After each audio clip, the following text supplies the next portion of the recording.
Establecemos contacto directo con Martín Echevers, él es gerente de comunicaciones externas del Grupo Clarín. Señor Echevers, buenas noches y gracias por estar aquí en NTN 24 para todo el continente americano.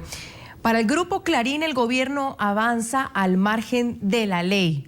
¿Por qué, señor Echevers? Buenas noches. Buenas noches. Bueno, avanza al margen de la ley y del propio fallo de la Corte que favoreció la posición del gobierno hace 2 días, porque el fallo de la Corte estableció que la ley debe ser aplicada de manera igualitaria, neutral y por una autoridad independiente. Y lo primero que hizo el gobierno el día de hoy es intentar aplicarle al Grupo Clarín un procedimiento de adecuación absolutamente ilegal, forzoso, que no le aplicó a ninguno de los otros grupos de medios y que además la justicia hace 4 meses determinó que era ilegal, que no se podría aplicarle al Grupo Clarín, que tuvo la ley suspendida por la justicia hasta el martes pasado, un procedimiento sin que pase por las etapas previas que tuvieron los otros grupos de medios, que es justamente la adecuación voluntaria. De ninguna manera el gobierno puede aplicarnos una adecuación forzosa, que es lo que quiere hacer para elegir los medios de los que nos quiere despojar y para dárselos justamente a empresarios cercanos al gobierno para que las pocas voces críticas que hoy existen en la Argentina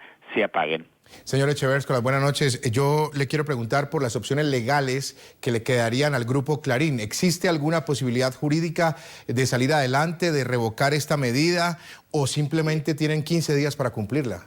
No, claramente existe la posibilidad porque el propio fallo de la Corte dice que este tipo de medidas pueden ser impugnadas y judicializadas mientras demostremos que la aplicación de la ley es sesgada, no equilibrada y no igualitaria, y esto es justamente lo que sucedió hoy, con lo cual una de las primeras cuestiones que vamos a hacer es impugnar el desembarco de esta tarde en el Grupo Clarín, de este mediodía, porque, insisto, no se nos puede aplicar a nosotros de ninguna manera un proceso de adecuación de oficio cuando no se han cumplido los pasos anteriores que se han realizado con todos los otros grupos de medios.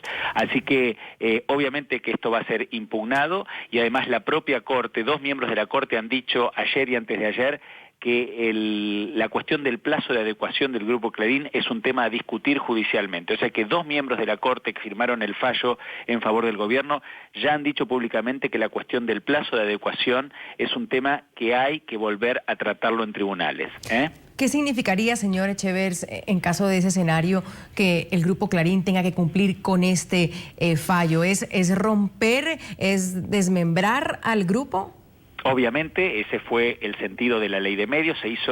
Nosotros decimos que es una ley que se hizo con nombre y apellido para desmembrar quizás al único grupo sustentable que queda en radio y televisión en la Argentina. En la prensa gráfica todavía hay varios medios independientes, pero en radio y televisión somos muy poquitos, diría casi el único que puede vivir sin publicidad oficial y sin otros negocios concesionados por el Estado. Y lo que quiere el gobierno es justamente romper esta sustentabilidad económica para hacernos depender, obviamente, de los recursos públicos y, por lo tanto, silenciar nuestra voz crítica.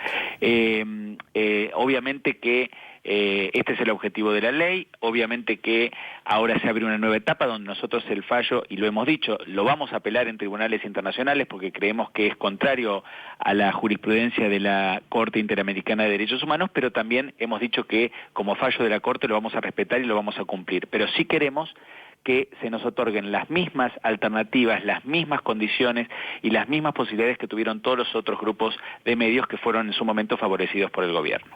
Muy bien, le agradecemos a Martín Echevers, gerente de comunicaciones externas del Grupo Clarín, por haber estado con nosotros aquí en el informativo de NTN 24. Una buena noche para usted, muy amable.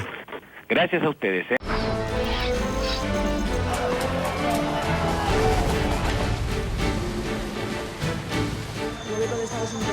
La administración Obama ha entregado 3 documentos sobre su esquema de seguimiento a las comunicaciones revelado por las filtraciones y la responsabilidad nuclear en su contratista de la Álvarez.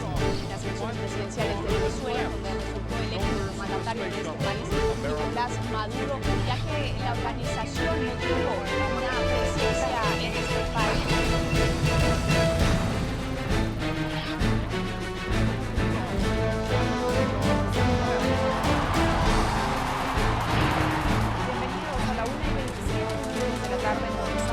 Acá en Telegram,